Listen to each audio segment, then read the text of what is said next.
Good morning, everybody. This is AKA Heather Joy. You guys aboard the lifeboat. Good to see everybody. Before I get started, let me just jump through the rules that we have here on the boat. I can find them.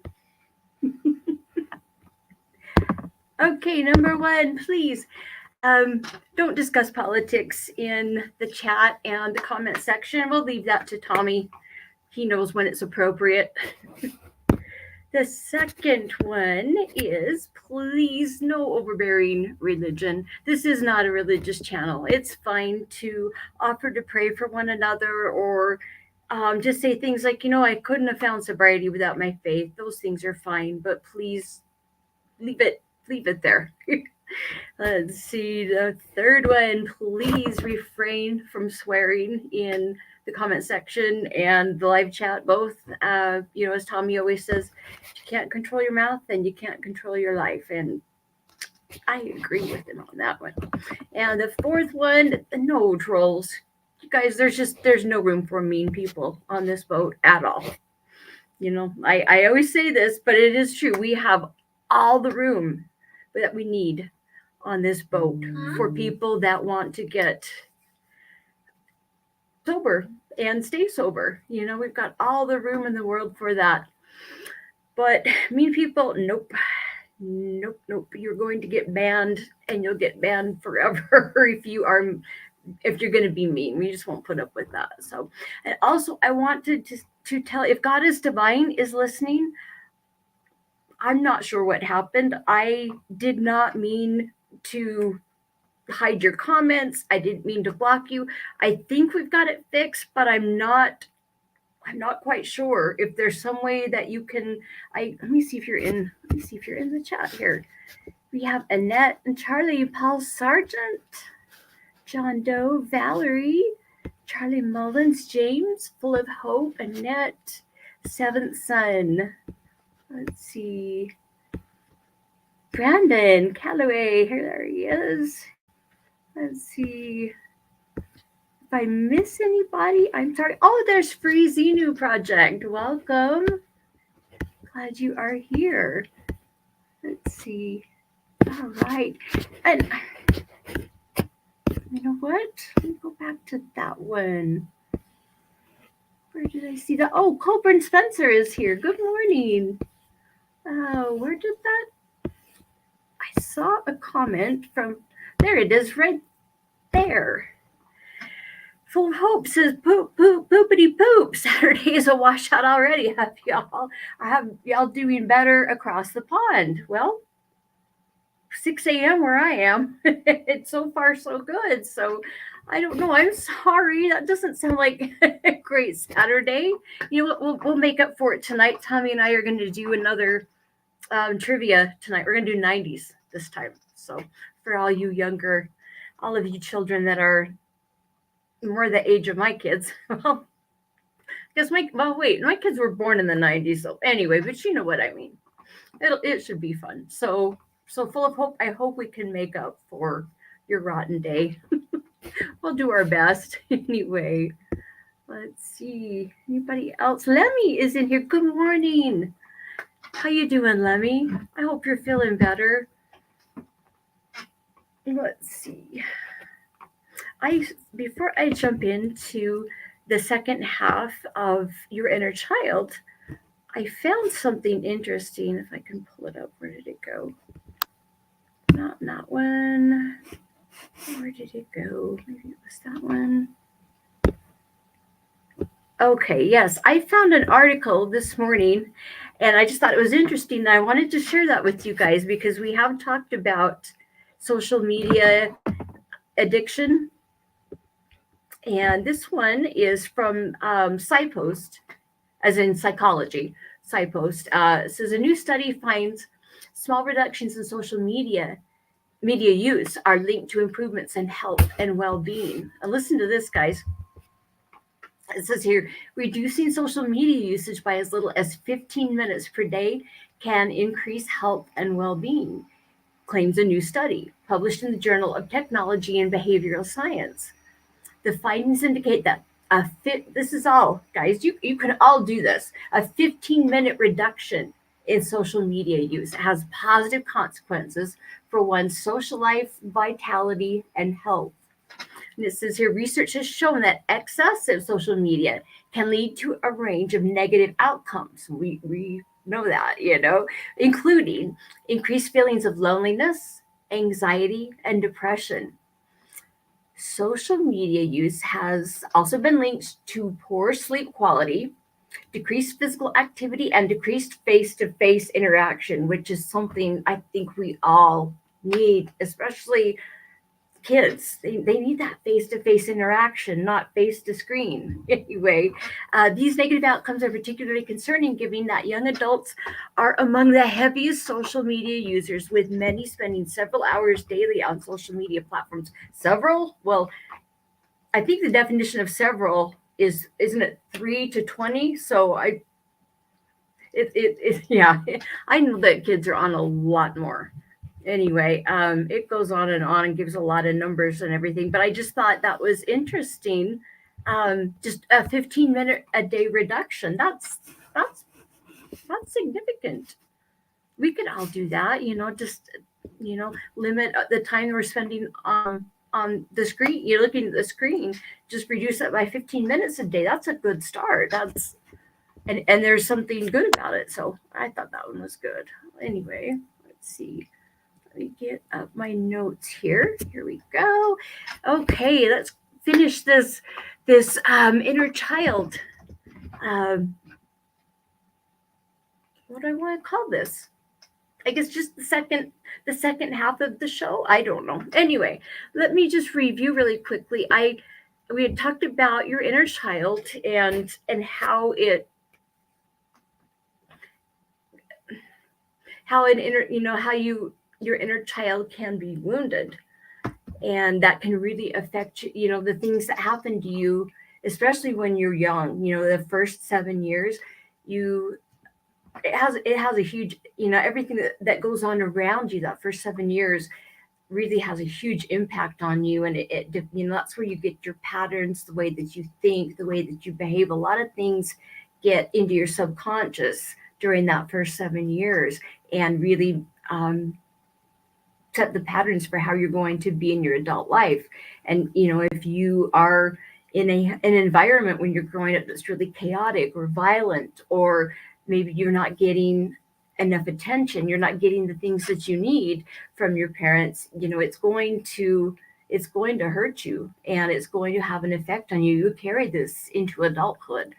And I want to go through the list again. I read off a list, and it was 25 signs that you have a wounded inner child. And I just want to review. I want to go over these once again, and just as I told you guys before, pay attention to each one of these. And keep track of how many of these you can identify with. I just want to go over this again. Okay, the first one. I can get my notes to come up here properly. There we go. Okay. In the deepest part of me, I feel that there's something terribly wrong with me. The next one, I experience anxiety whenever thinking about doing something new. How about I'm a people pleaser and tend to lack a strong identity.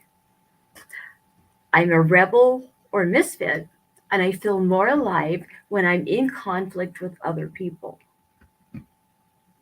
Let's see, I tend to hoard things and have trouble letting go. Let's see here. I feel guilty for standing up for myself.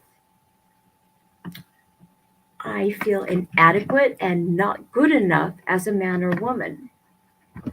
I'm driven to always be an A+ super achiever. I believe that I'm a terrible sinner and I'm afraid of going to hell.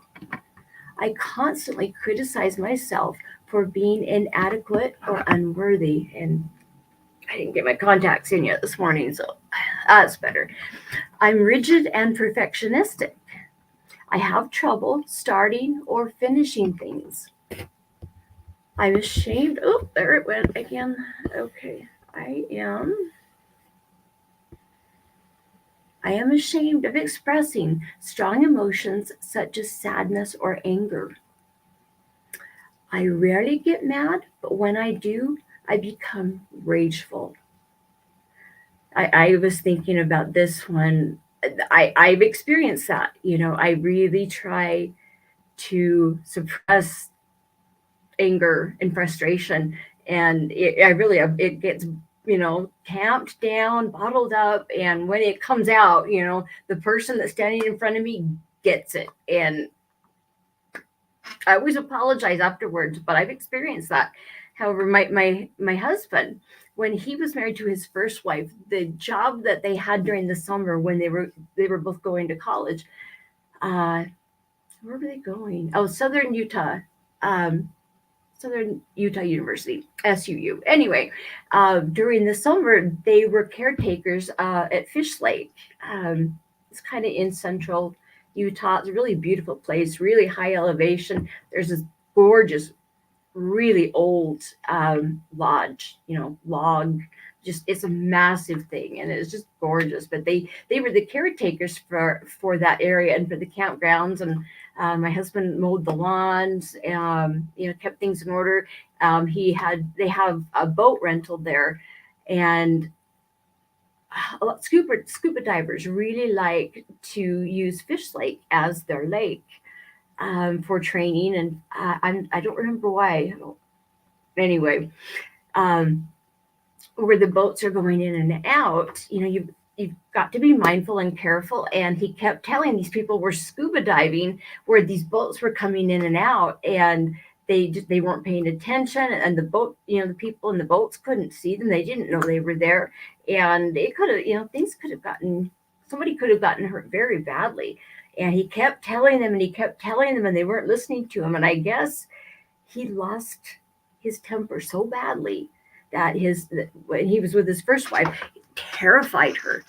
I guess something came out of him that she'd never seen. And I've seen him angry. He was angry with me one time. It was very angry. Uh, but he never lost control. I never saw that side of him, and he told me, he said, "You do not want to see that." And he tries really hard, and I don't think he's ever. Maybe he has at work. He has to work with a lot of dumb people. but but you know what? I've never seen that, and I'm grateful I've never seen that. But he has warned me that if he's really under a lot of pressure, he's under a lot of stress. I need to give him time because I don't want to let that bear out. Anyway, um, let's see. Back to what I was saying. Okay, I have sex when I don't want to. I'm ashamed of my bodily functions. I spend too much time looking at pornography. That's one I haven't covered yet. Porn addiction. I haven't talked about that yet. Let's see. I distrust everyone, including myself. I am an addict or have been addicted to something, which I have. I avoid conflict at every chance possible. Boy, do I identify with that one. I am afraid of people and tend to avoid them. I did that a lot in my 20s. I'm not that way anymore, but I remember. Let's see, I feel more responsible for others than myself. I definitely know that one. Let's see, I never felt close to my mother and or my father. My deepest fear is being abandoned. I'll do anything to cling to a relationship. And what's really sad is in those instances where you're so scared, you're so afraid of being alone that you'll stick with any relationship no matter how bad it is. And it's really sad because you when you stay in a relationship like that, you damage one another. And if there's children, as part of the family, then wow, the children see that. It makes a mess. And it's that's a hard one, because the best thing you can do is, get out of a bad relationship and work on yourself. till you're at the point where you can, get what you when you change, your vibration changes and you attract a different type of person. And if you can work on yourself, fix that wounded inner child, you have a much better chance of having a good relationship. And I'll tell you, I've seen that in my life with, my first marriage compared to my marriage now, night and day. Anyway, boy, I'm going off on tangents today. I'm sorry, guys. Anyway, the last one is I struggle to say no. I know there's a lot of you who understand that one. And I see there's been a few people pop in here since, let's see, Mind Games. Good morning. And Annette's here. Let's see, anybody else sneak in? Alice and Stacy, good morning. Awakened by the Looking Glasses reflect. Misha, how are you? Glad to see you this morning. Let's see. Release the Kraken. Yeah, that's it. I like that. Let's see. So, yeah, I already welcomed Seventh Son. I just don't want to miss anybody. Let's see. Okay, it looks like I hope I got everybody. If I missed you, I am very sorry. Okay, so if you saw the last show, if you answered, where did it go? Okay, yes. If you answered yes to 10 or more of the statements that I just read off, then working with your inner child should really be at the top of your priority list, really. If you've answered yes to 5 or more, then you really seriously want to consider working with your inner child. I mean, they're really important. And I can recommend, if anybody wants to know, I can recommend a couple of, I guess they're like journals, but it's like they're guided. You get a lot of prompts and stuff, and it helps you work through a lot of this stuff. And I've seen some really good journals that can help with that. Some of them are called Doing Shadow Work, and some of them are just trying to parent your inner child, that kind of thing. But I've seen some really good ones. There's one in particular I want to get my hands on.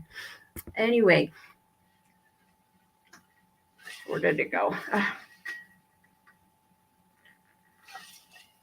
Oh, here comes a hot flash, guys. Yeah, reload menopause. Anyway, okay. I'm going to give you a couple of examples so that maybe you understand a little bit more how to identify, if you have a wounded inner child. Here's a couple of examples. And I just want to remind you, a wounded inner child really carries a lot of toxic shame. And we had talked about that. And you can find that, if you have a wounded inner child, you find toxic shame everywhere. There's a lot of unresolved pain. Those kind of things will leak into every single aspect of your life. It's crazy. It's kind of sad. If we have a wounded inner child, that wounded inner child can sabotage your closest, your best, your dearest relationships that you have with your partner, with friends, with family members, even with your children. And a wounded inner child doesn't mean to do that, but it happens. That toxic shame really makes a mess of things. If you have unresolved pain. So anyway, here's a couple of examples. I'll give you the first one that I found. Here's an example. Maria struggles to say no to men. She has poor boundaries, which have led to numerous toxic and abusive relationships with alcoholics and narcissists. She has a wounded inner child. That's a good example. And as long as Maria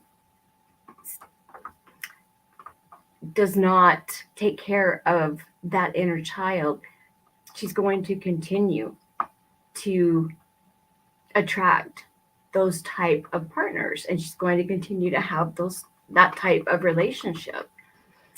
Here's another one. This one says Daniel is a caring father. He loves his wife and children, providing the best he can for them. The only problem is that he flies into temper tantrums at a drop of a hat. He is deeply ashamed after screaming at his children and raging at his wife. He has a wounded inner child. I've seen that.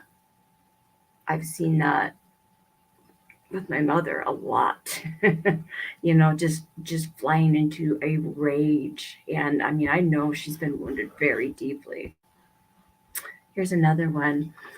A woman suffers from anorexia nervosa. The very thought of eating makes her want to throw up. She was raised by a mother who constantly taunted her and poked fun at her flab. She definitely has a wounded inner child. Another one, and this one I know we can really identify with. A man is addicted to heroin.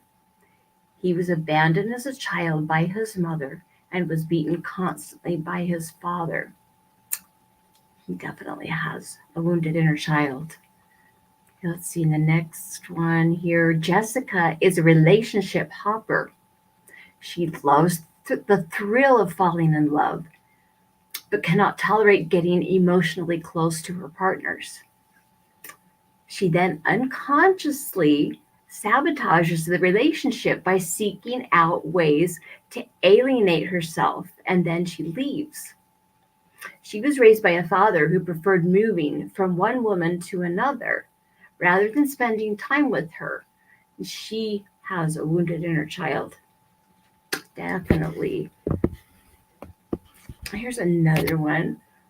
Arjun, a non binary person, suffers from chronic anxiety and cannot go a few minutes without feeling a free floating sense of fear. They have tried many remedies, but none have worked, and they are now numbed out on antidepressants. As a child, Arjun's religious family taught them that they would go to hell if they didn't obey God. They have a wounded inner child. Let's see, and there's another one here. A prison guard. I have two prison guards in our family, actually. Our son Tyler and our son-in-law Mark. They actually, and my sister works at the prison, and so does her husband. I have a lot of family that work at a prison. But anyway, prison guard mistreats the prisoners who he's meant to watch over. I bet Tommy could tell us a few stories about this. Anyway, he projects his own narcissistic tendencies onto the prisoners. He sees them as evil animals. And as a child, his mother told him that she would have preferred to get an abortion. Now, full of hope, I know you understand that one. I can imagine being told that. Anyway, to cope with his pain, he developed an idealized version of himself, a narcissistic identity that made him feel invincible, and he has a wounded inner child. One more example. Angelica is a stereotypical good girl. Everyone points out how sweet and caring she is. The reality is that Angelica only pretends to be nice in order to be accepted, and beneath the mask, she feels bitter, critical, and resentful towards others. And as a child, she was only shown affection when putting on this false self. She has a wounded inner child. Huh? Better not drop that. I love this. I don't know if this. Let me see if you guys can see this. I have held on to this. I found it at a fair, I don't even remember, some kind of fair I found it. And it was at a time when I was really starting to learn how to take that mask down on me. And I have kept this ever since, just as a reminder, kind of the progress. I was able to remove this mask finally and be myself, but had to do a lot of inner child work to get to that point. I really understand that one. I want to look here and see what you guys are saying. Let's see. For you guys, let's see. Free Xeno Project. Question: could your inner child been wounded in early adulthood? I didn't. Very possible, I would think, because we aren't. We really are. Our brains aren't completely developed, fully developed. I believe until we are almost 30 years old, and then if you have been, if your inner child has already been wounded, that could very well happen again. I don't know. I think it could. That's something we should really ask Lisa Kay about. But I would think so. Not sure exactly, but I would think so. Let's see. I can't see that one.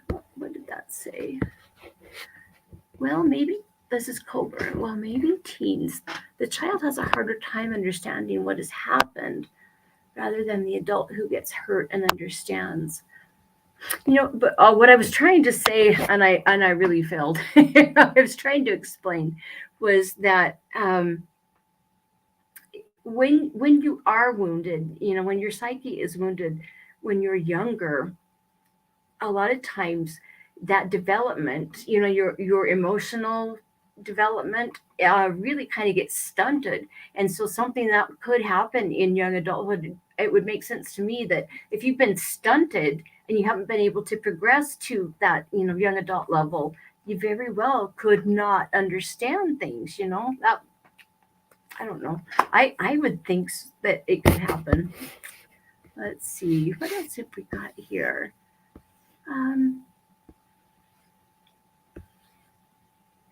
Annette says, good reply, Spencer. Well said. Yeah. Oh, and Tegan, your talks always resonate. I'm glad. I really do. I just want to, give you guys some help, some ideas, just if you can see maybe where your problems lie, if you can start taking care of them, that's going to remove the reason and the need for the addiction in the first place. Hopefully. Let's see. Seventh says, I blame network news for fear of police. Footage of police beating people. Yeah, I would agree with you on that one. Yeah. What was this one? My dog's inner child may be stunted. Really? I'm curious about that. Let's see. What else have we got here?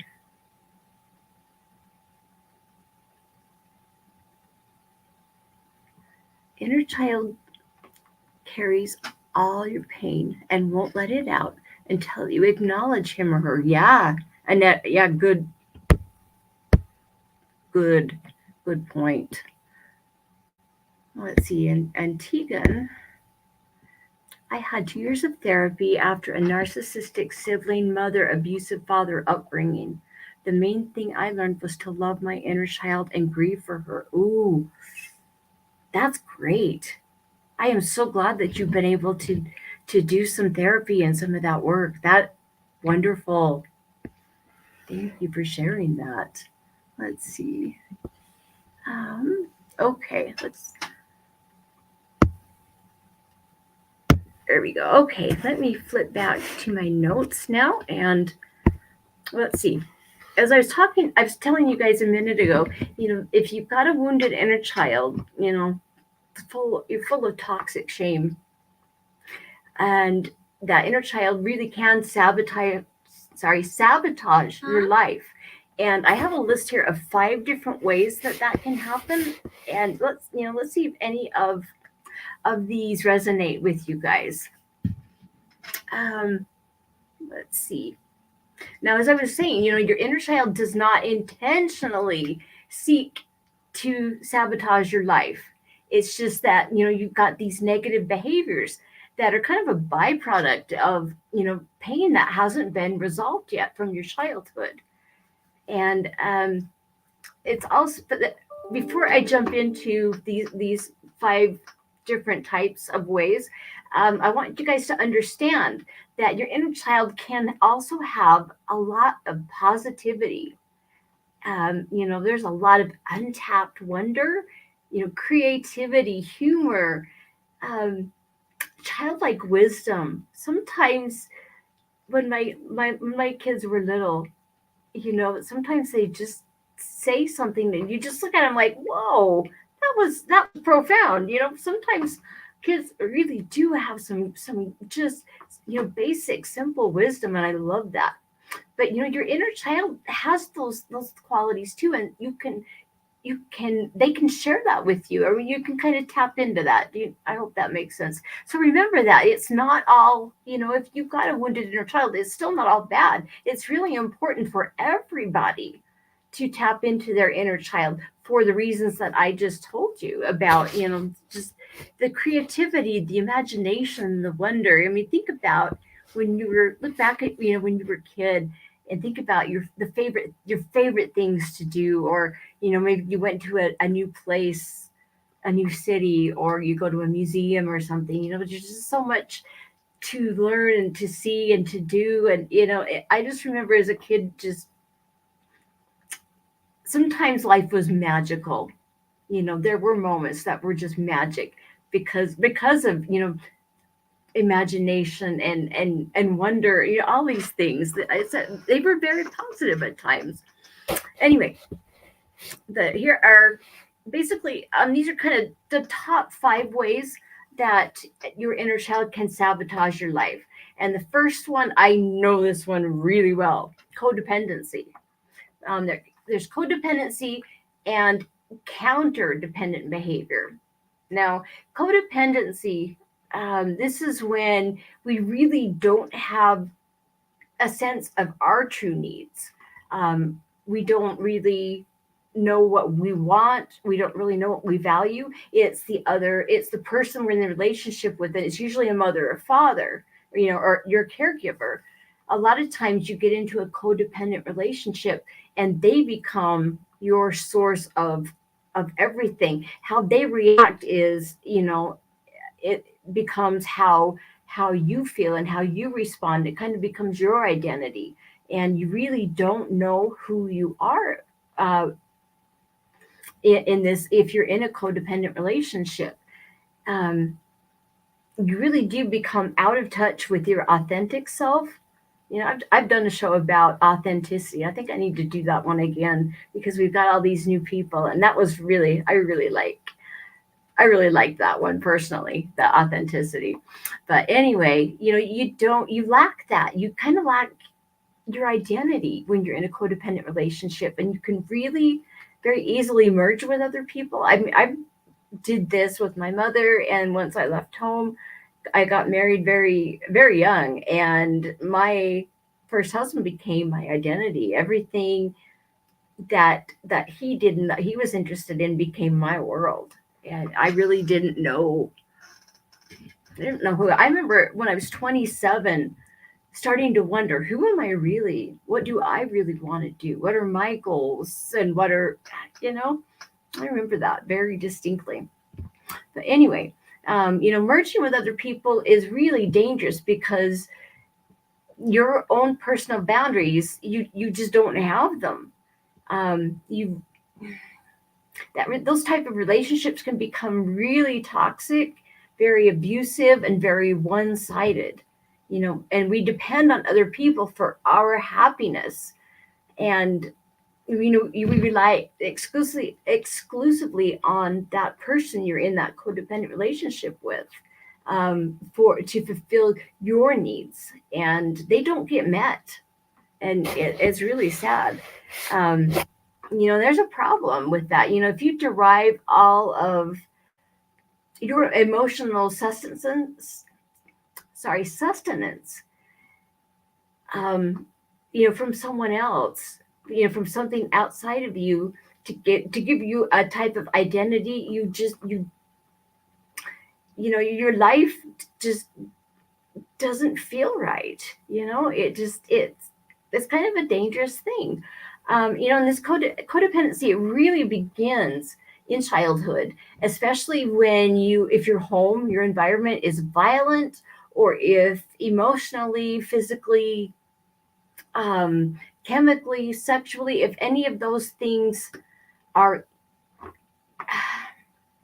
are in your environment when you are growing up, that's where it starts. It's a kind of abuse. If you're emotionally, physically, whatever, abused, that, oh boy, that's damaging. And you learn to be really hyper vigilant.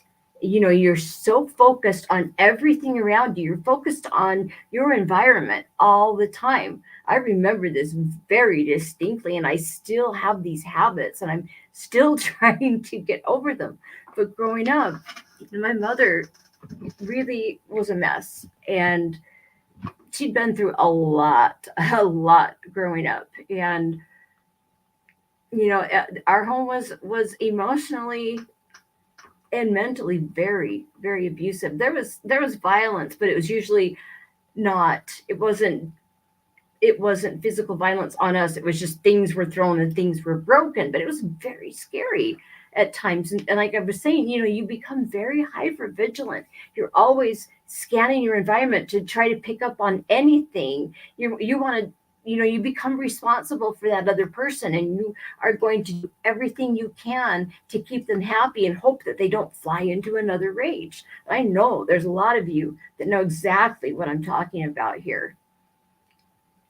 Um, but when this happens, you really fail to have your own identity because you are so focused on everything outside of you, and you're the caretaker for everyone, and everything around you, and you don't take care of you. You don't know who you are. I remember that. Anyway, the other problem that can come up, as I had said, was counter dependency. And that's really the opposite in a sense. This is when you just push people away, and you are afraid of getting close to them. You're protecting yourself. You don't want any more abuse, and you can see how that can really mess up adult relationships. Um, it's really great to be self-sufficient. That's a really important quality, but it is really important that you are able to be close to others as well. To be healthy, we're just we're social creatures. We really are, and we need one another. um, but if you have this tendency to push people away, that just sabotages your relationships. And that this both codependency and counterdependency just really mess up relationships for you in your adult life, because you carry those with you. And that's your wounded inner child sabotaging things. It's not good. Anyway, the second way that a wounded inner child can sabotage things is when people have narcissistic tendencies. And this was my mother. Wow, was this my mother? Anyway, if people are deprived of love, of attention, of affection when they're kids, there's a definite risk of developing these narcissistic tendencies. And I can see that it came from her father, and he was very similar in this aspect. Hang on, guys.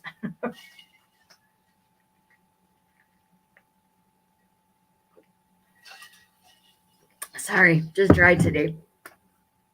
Anyway, if you aren't able to depend on your parent or your caretaker when you're a kid, and your fundamental emotional needs are not being met, um, you crave to fulfill that need as an adult.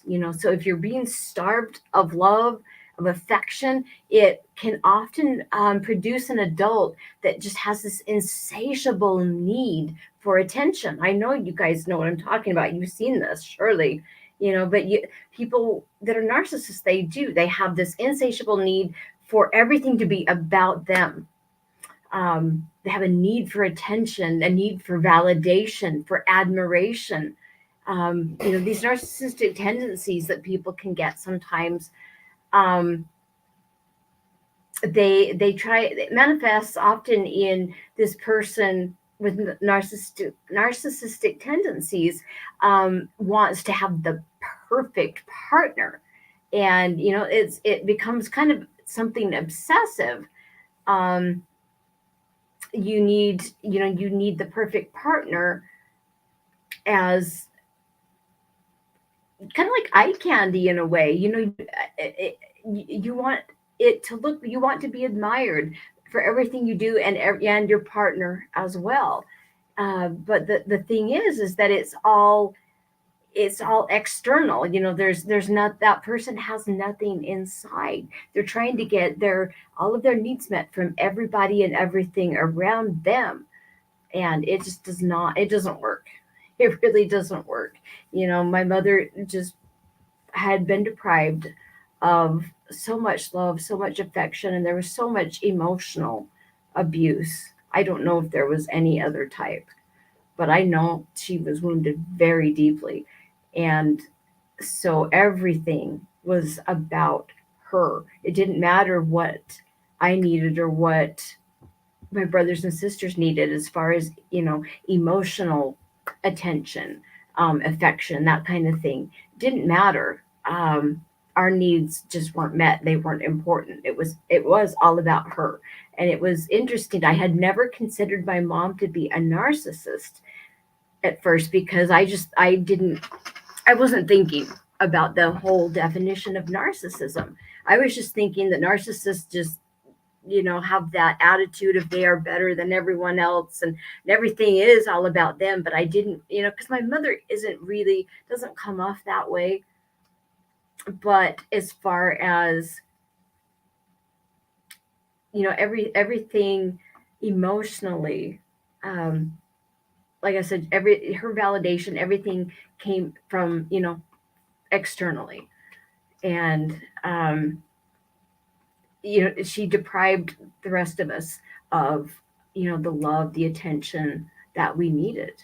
And so very much, I realized a few months ago, wait a minute, that's what she is. She's a narcissist. But and that can it's sad, because you need to have an inner source, an inner sense of who you are, and that, I don't know, you need to be secure inside. You need to know who you are. You need a lot of that needs to come from inside, not from outside. Um, it's and I've seen this too with a lot of people, where they would use their children, um, to meet their need for love and for approval, and people that kind of live through their children, and they expect their children to, they almost demand, almost perfection out of their children. I mean, that can happen. But it's just because they really have this empty hole inside that they're trying to fill. And a lot of times, they will have a lot of expensive material things too, to try to fill that void inside. And it's sad that that's a wounded inner child inside, again sabotaging relationships in your adulthood.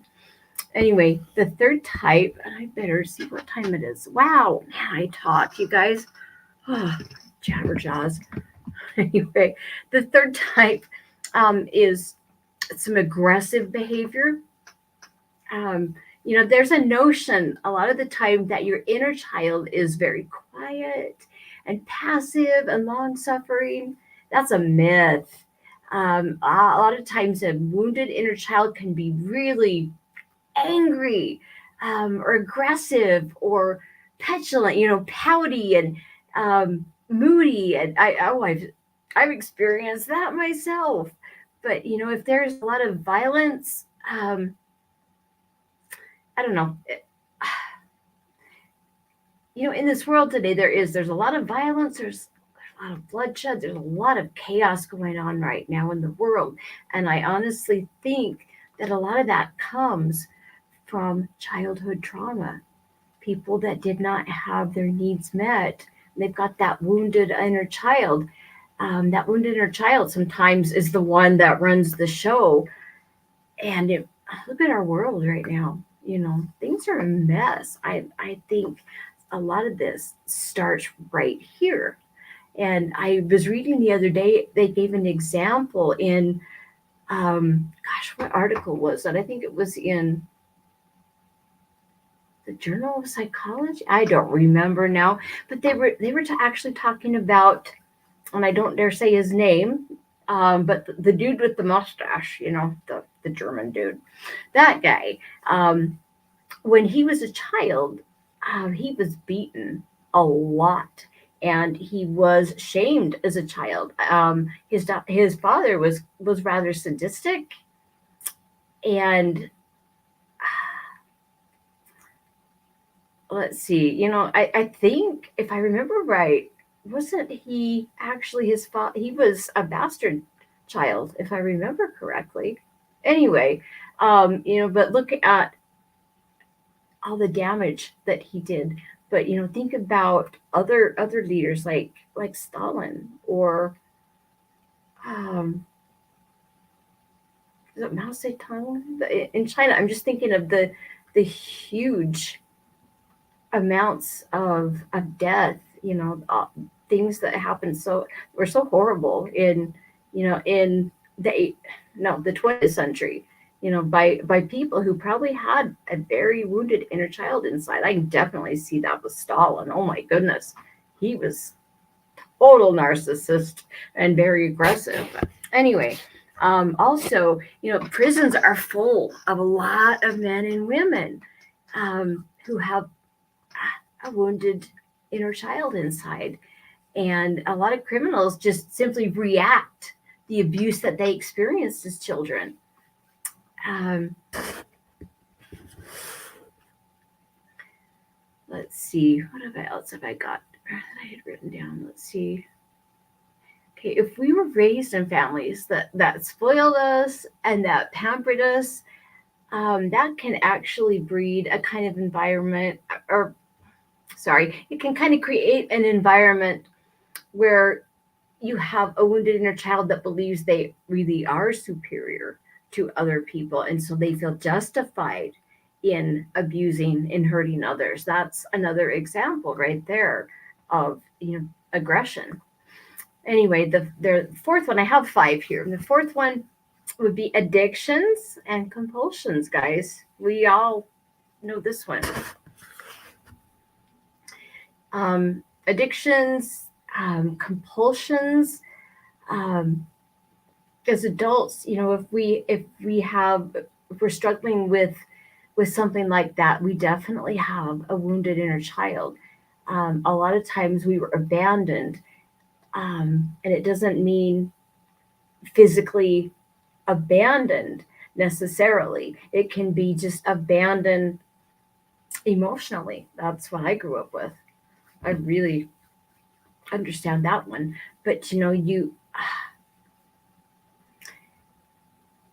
that abandonment, it can be emotional, it can be physical, it can be even spiritual, but you really end up with this empty hole inside. That hole, that was formed in childhood, and that you end up with a pathological relationship with alcohol, with drugs, with gambling, with anything that can be addictive, or that you can be really preoccupied with. That's where that comes from. And the fifth one here is trust issues. If you have trust issues, you have a lot of anxiety, and you often are very isolated. And it's because that wounded inner child developed trust issues because their caretakers were unpredictable, or they were out of control, or they just flat out weren't trustworthy. But it kind of gives you a sense of being in danger all the time, if you grew up like that. and you are, obsessively on guard all the time because of that. And, to defend yourself against pain and fear, um, you try to control everything as a way of keeping yourself safe. But, controlling behavior like that tends to alienate the people around you if you do that. And that causes you to be increasingly isolated and, become even more untrusting towards others and towards the world in general. And, trust issues can also swing in the other way, where you can be too trusting. I've been like that in my 20s. Boy, it was, yeah. You can be very gullible, very naive. That's just another trait of a wounded inner child. And, you'll cling to anyone in order to avoid that loneliness and that isolation. And there are other dysfunctional behaviors that are, you know, what's the word I'm looking for? But it's a result of your inner child sabotaging things. Things like just feeling generally empty. If you have chronic depression, yeah, that's me. Procrastination, an inability to delay gratification. That's, yeah. If you have problems with intimacy, or maybe thought distortions where you blame everybody for your issues, or you're perfectionistic, that's another one. These are all signs of a wounded inner child. Now, there are a couple of suggestions that I found. Let me pull this up here. There they are. I found a couple of things that you can do that are not going to, they're going to help you get in touch with your inner child, but it's not at it's not a therapy level thing. It's just a good start to get in touch with that inner child. This isn't anything that should require therapy right here, but once you get in touch with that inner child, you may want to seek some professional help. But anyway, the first one, and I'm the last time I had talked about this, uh, I had suggested this. You make a timeline of your childhood. And it's a really good idea to write it all down, map it out.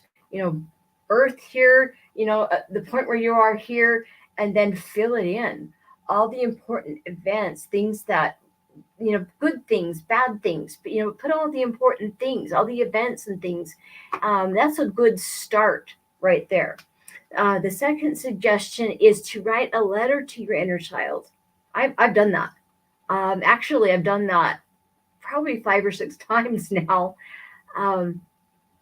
You can also write a letter from your inner child. I actually went to a conference.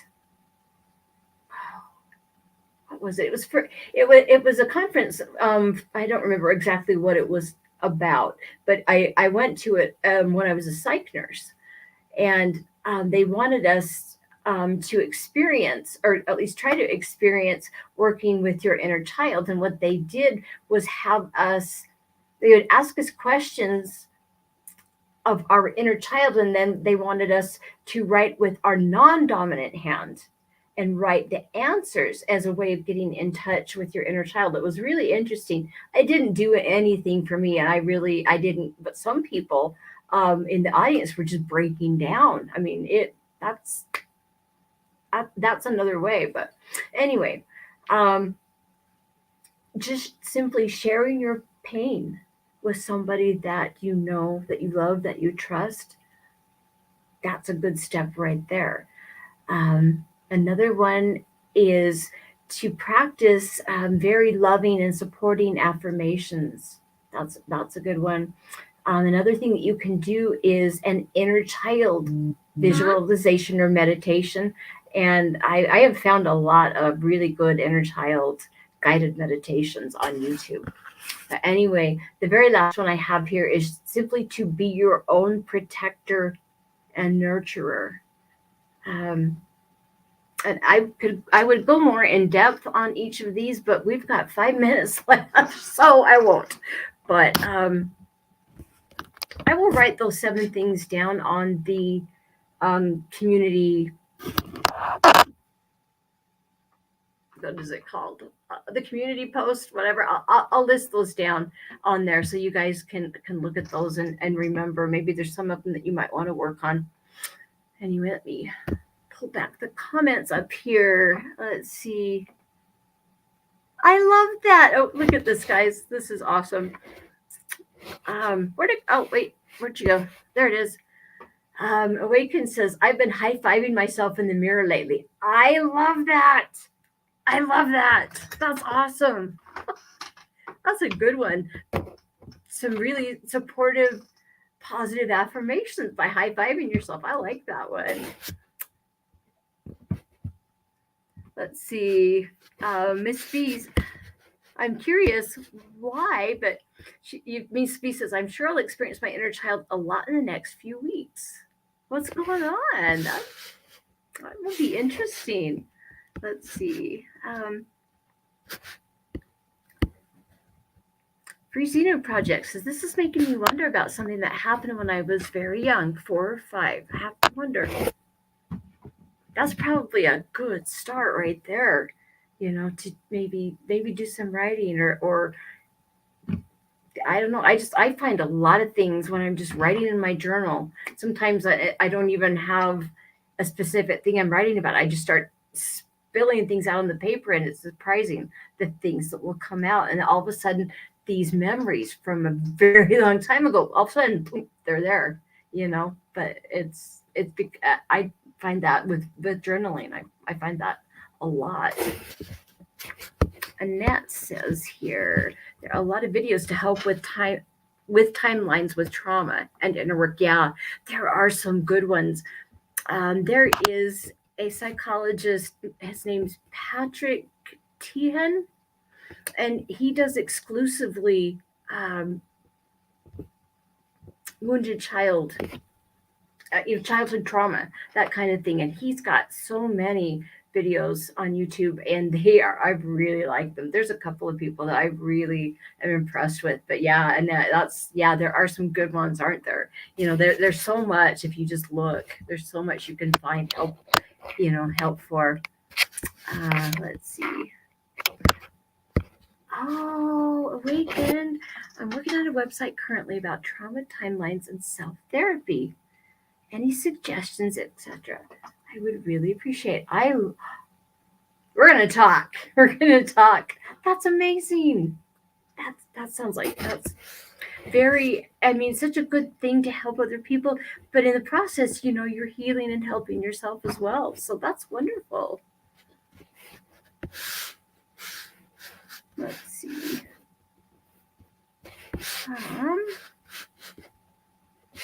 Skydiving. I haven't done that one yet, but I want to. I want to jump out of a plane at least once.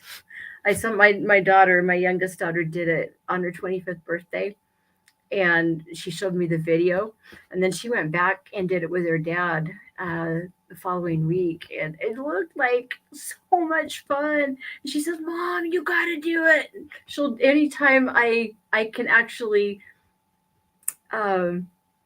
for it, she'll come and do it with me. That'd be amazing to jump out of a plane with my daughter. It just sounds fun. Anyway, let's see. Annette, again, good one. The inner child is acting out on things unresolved from the past. Yes, indeed. Oh, my inner child in my 20s at times would just come out raging, and she would run the show. It did not end well. Anyway, hey, Flamin' Jackson, good morning. I'm so glad you are here.